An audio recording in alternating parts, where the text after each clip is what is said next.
جيت اليوم جيتكم بهاد الشهيوه وجيت نعتذر لكم كذلك على الغياب الطويل اللي غبنا على القناه، نظرا للظروف اللي كنا كنعيشوها. كانت واحد الخاله ديالي مسكينه الله يرحمها برحمه الله، كانت مريضه وكتعاني بمرض صعيب شويه.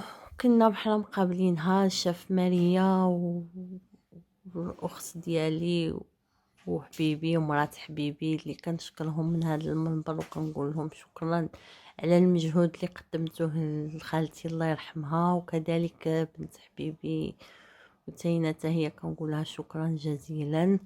هذا هو سبب الغياب ديالنا على القناة، وكنطلب من المتتبعين ديال القناة ديالنا انهم يترحموا على الخالة ديالي ويقولوا لها الله يرحمها وينعمها.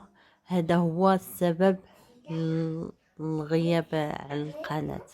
يلا خليكم معنا باش تتبعوا المقادير وكيفية التحضير. نحتاجوا المقادير ديالنا ديال بان اوليف ديالنا اليوم. كنحتاجوا نص كيلو ديال الفرص نوعيه جيده مع خماره حمراء، كاس كبير ديال الحليب، 50 غرام ديال الزبده، 2 معالق كبار سنيده، قبيصه د الملحه مع راس المعلقه ديال فانيا، 2 معالق كبار ديال الخميره الفوريه، وبيضه بطبيعه الحال تكون بحراره المطبخ. اول حاجه كندفيو داك الكاس ديال الحليب ديالنا،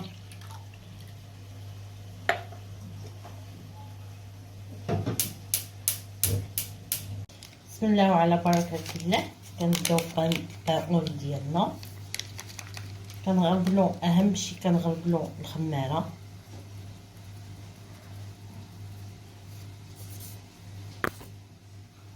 كنزيدو الملحه وفانيا، كنزيدو خميره وسنيده، يعني النواشف كلها مع بعضها.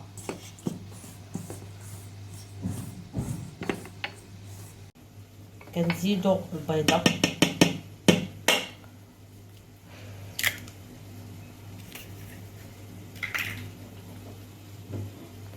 وكنضيفو الحليب تدريجيا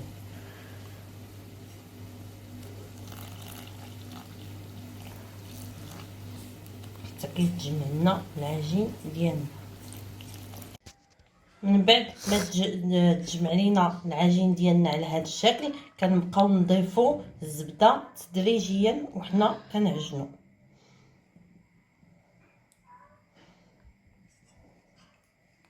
اللي عنده العجانه يستعملها، واللي ما عندوش العجانه يعني غير بيديه.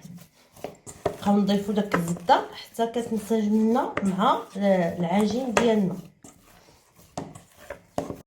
هذا هو الشكل ديال العجين ديالنا من بعد ما دخلت له ديك 50 غرام كامله ديال الزبده. هانتوما كما كتشوفوا راه لاين. كنطلي هذا البول ديالي بشويه الزيت وكنغطيه بالسلوفان حتى يخمر يضاعف الحجم ديالو. عاد نرجع معكم. ها هي العجينه ديالي من بعد ما خمرت، شوف كيضاعف الحجم ديالها. هانتوما غادي نعجنها بشويه باش يخرج من هذاك الهواء اللي فيها.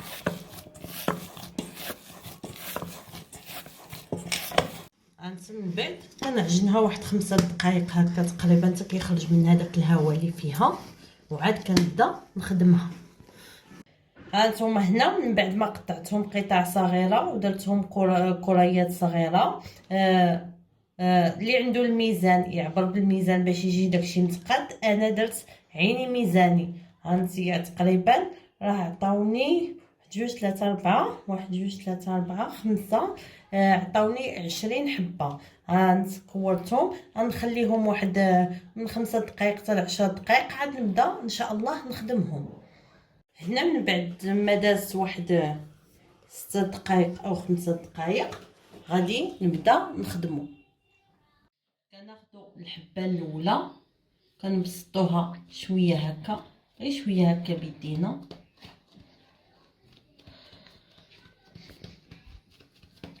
وكنجيبو هذه اختياري حبيبات الشكلاط او بلاش.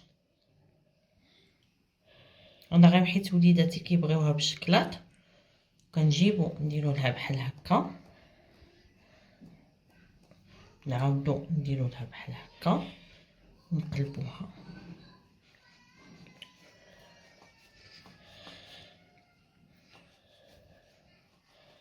فهمتي على هاد الشكل. نعاود وحده حداكم، يعني كنبسطوها غير شويه على هاد الشكل هكا، كنديروا فيها حبيبات الشكلاط. كما قلت لكم الشكلاط اختياري، حتى اللي بغى يدير فيها كريم باتيسيير او كونفيتور او يخليها كما قلت لكم خاويه، يعني ماشي مشكل. كنحاولوا نحربلوها على هذا الشكل صافي. ها نتوما كيف ما كتشوفوا من بعد ما خدمتهم كيف ما لاحظتوا معايا في الفيديو، كنحاول نخلي بيناتهم الفراغ لان مازالين كيخمروا، وكندهنهم اصفر بيضه اللي درت معاه القطع ديال الخل.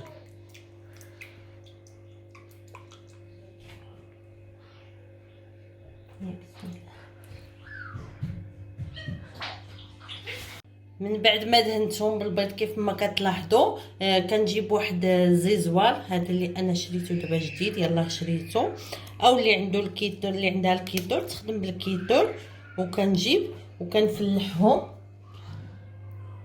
على هذا الشكل مائل، 3 ديال التفليحات في كل وحده. من بعد ما فلحناهم كيف ما كتلاحظوا كنوضعوهم في شي بلاصه دافئه بحال الفران مثلا، نخليوهم يخمروا مزيان، عاد نطيبوهم ان شاء الله.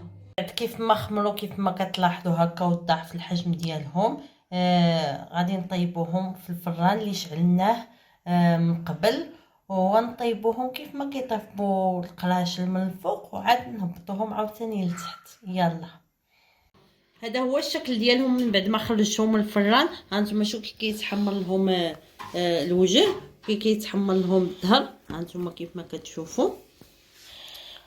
يلا خليكم معايا حتى الطبق النهائي. هذا هو الطبق النهائي ديال اليوم ديال البان اولي ديالي اللي صوبت معكم اليوم. نتمنى انه ينال الاعجاب ديالكم وتجربوهم مع الاهل والاصدقاء ومع اصحابكم ومع وليداتكم. اللي كيجي رائع رائع جدا جدا، وشكرا بزاف على التعاليق اللي كتحفزني وعلى كل شيء. يلا تبارك الله عليكم ودمتم في رعاية الرحمن.